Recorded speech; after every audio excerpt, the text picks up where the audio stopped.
I think it's fair to say that those who believe in the possibilities of extraordinary change are often seen as being a little bit naive. Well, if we're accepting that definition, I'll happily plead guilty. I am definitely in the naive camp. But, and it is quite an important but, I will argue that those who don't believe in change are in fact the ones who understand less about the world.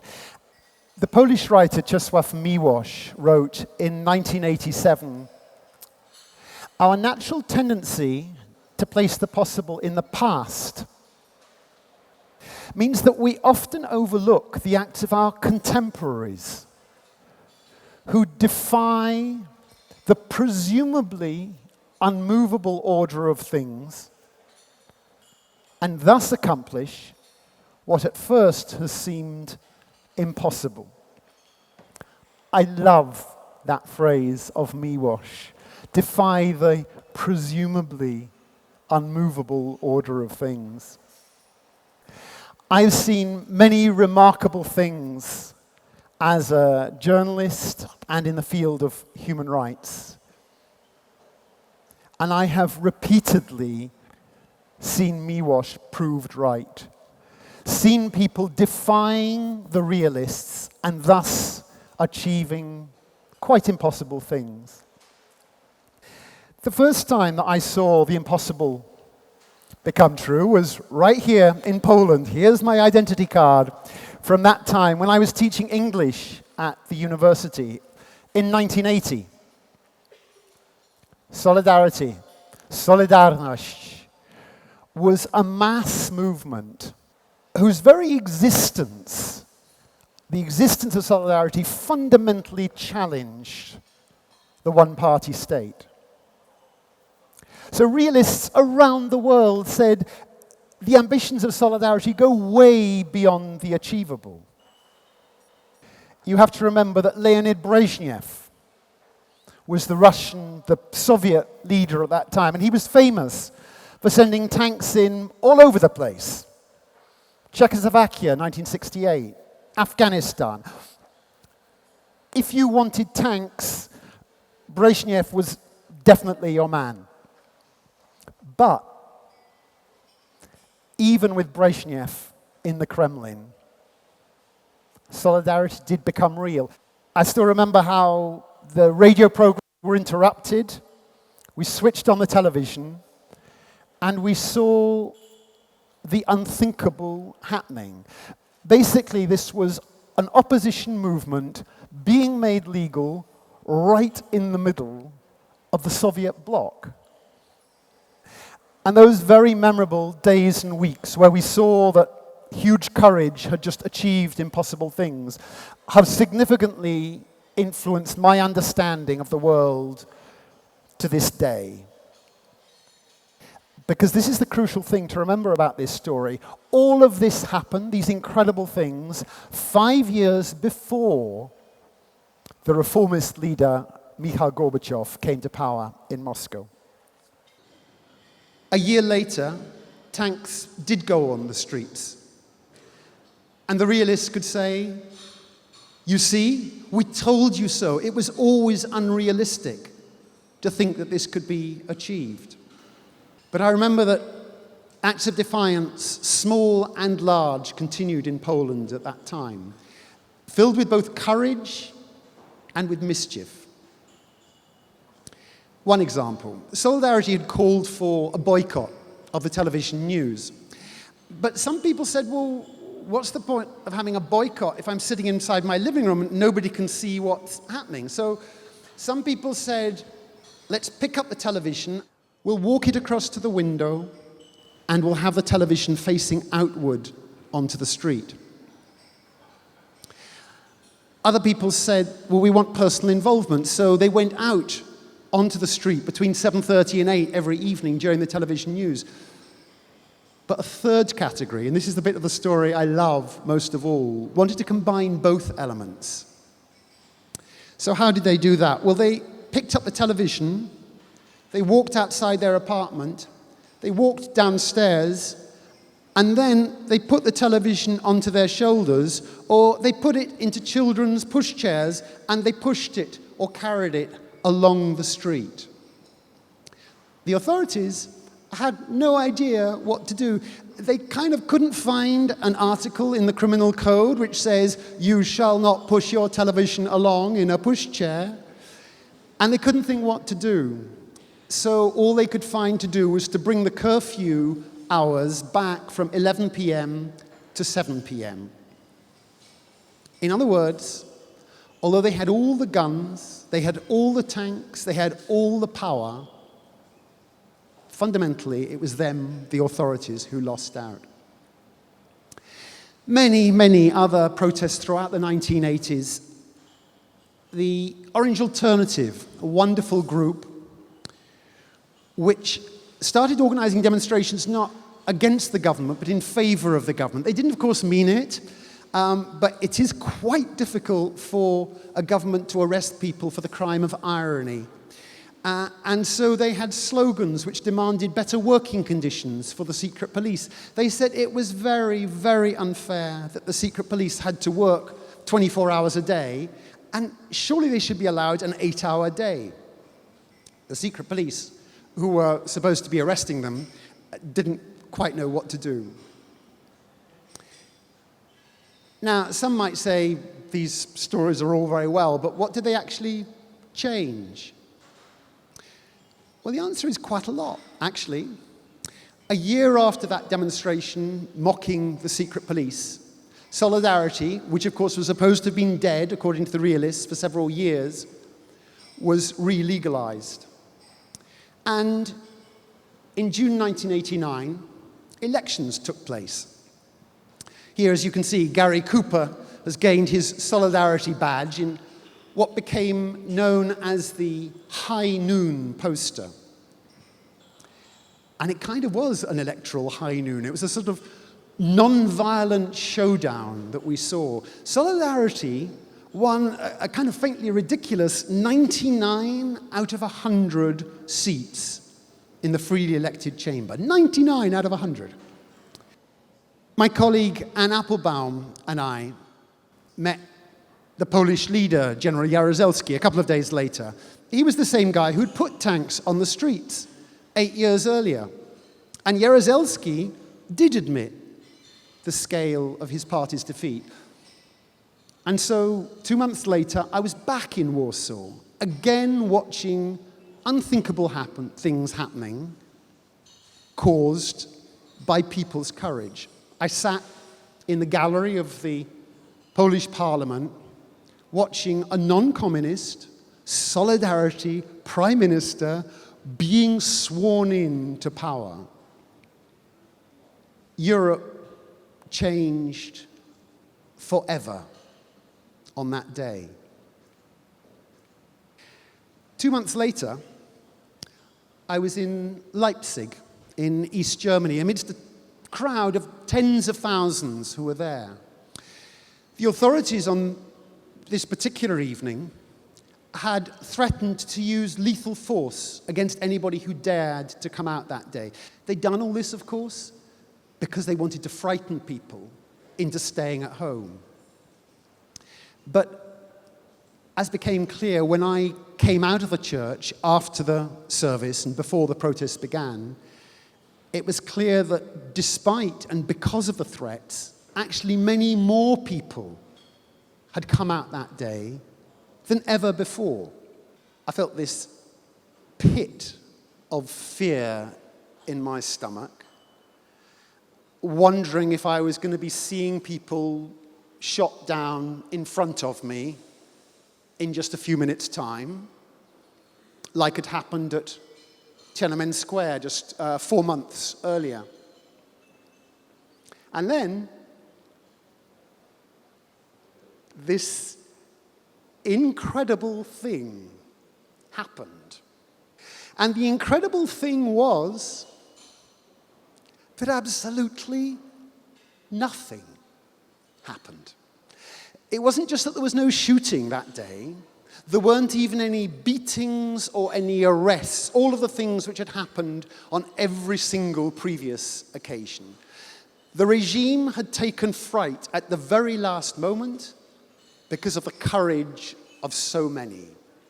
The fear turned to euphoria. This was what the writer Ryszard Kapuscinski described as the beginning of the zigzag to the precipice for the regime. You often hear it said, even today, that the fall of the Berlin Wall was somehow unexpected, that no one could have predicted what would happen. Well, I don't know. I think what people mean is that the politicians couldn't predict what was happening. And why couldn't they predict? It was because they were absolutely determined not to acknowledge the importance of the events such as I've just described in Leipzig and in Poland before that, and what individuals had achieved. If you looked, as I would see it, the right way through the telescope, then actually it was very difficult to reach any other conclusion. As I wrote at that time, the removal of the wall is not just a possibility, it's one of the few logical options left.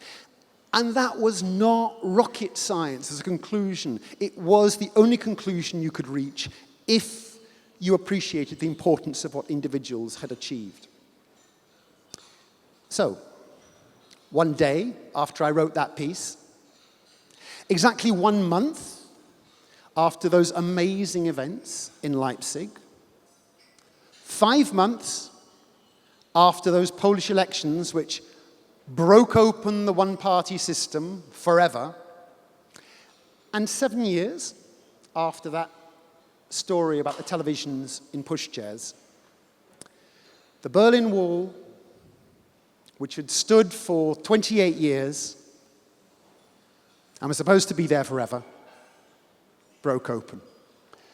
The courage of many, many people had yet again proved the realists wrong.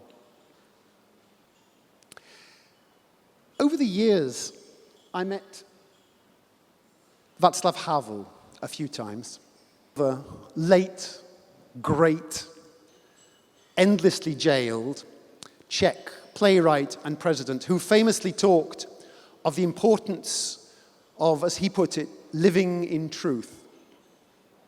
I took this photograph of Havel when I met him in his local restaurant down by the River Vltava, at a time when he was still under round-the-clock surveillance by the police. Havel wrote about what he called the power of the powerless, and of what that power of the powerless could achieve. People regarded him as completely lacking in realism. He was mocked, as he later himself put it, as a Czech Don Quixote. But those who wanted to live in truth did win. A few weeks later, I was back in Prague, and hundreds of thousands filled Wenceslas Square. My colleague Brian Harris took this photograph when he and I were both there during these days. People rang little bells. They jangled keys. And the reference was to the traditional ending of Czech bedtime stories, a little rhyming couplet. The bell has rung, and the story is over. Well, after 7 days of growing protests, the regime, which had been in power for 20 years, put in place by the Soviet tanks, recognized that bell had rung, and yes, it had rung for them, and yes, the story was definitely over. So early one rather astonishing Friday evening, the regime just resigned en masse. And quiet Prague erupted in a delirium of happiness. Another country which has seen the power of the powerless is Burma, Myanmar. In 1998, I met Aung San Suu Kyi, the banned Burmese opposition leader, during one of the few periods during those 20 years when she was not under house arrest. My colleague Tom Pilston took this photograph during that long and rather rainy afternoon, during which Aung San Suu Kyi talked about her hopes for her country. In 2007, huge peaceful demonstrations were violently broken up in Burma. But Aung San Suu Kyi was released 3 years later. That didn't mean that democracy had come at all. The censorship was still very strong, and it was ordered that on no account must the news of Aung San Suu Kyi's release be put onto the front pages. So here's what happened next. A Burmese paper called First 11 faxed to the censors for approval this front page, which, as you can see, appears to be all about English football results. Sunderland, Chelsea, Manchester United, Villa, Arsenal. Fine, said the censors, no problem at all approved, sent back, easy, no problems with that. Imagine the censors' horror when they woke up next morning to see the full-colour version that was on sale on the newsstands, which had a rather different hidden message: sue, free, unite, and advance to grab the hope. The generals were absolutely furious. The Burmese readers were absolutely delighted. The paper was suspended, but all copies of the paper were already sold out.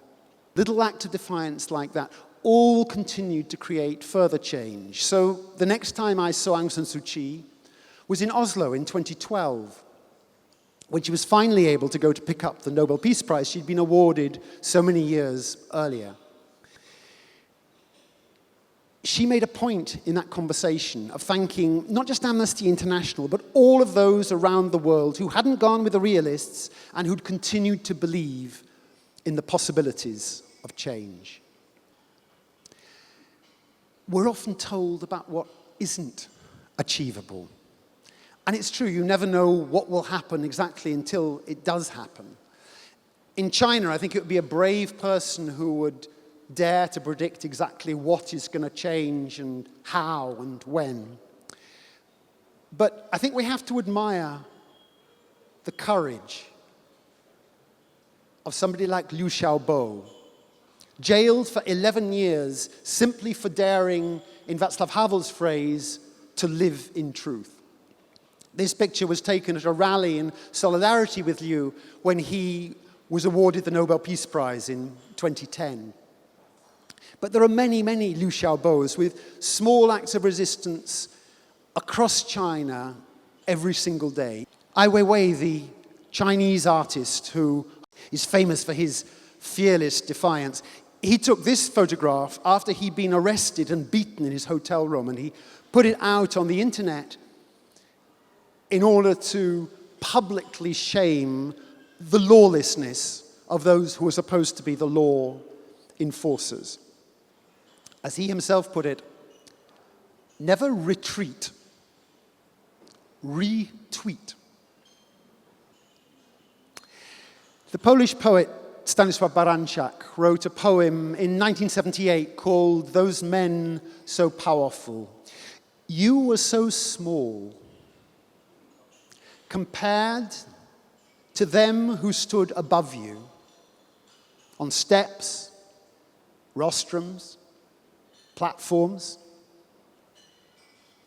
And yet it takes just one instant to stop being afraid, or let us say to begin to be a little less afraid, to realize that they are the ones who are afraid the most. Ai Weiwei once said, imagine that the hateful world around you collapses, and it is your attitude, words, actions, which have brought it to an end. Would you be excited? Thank you.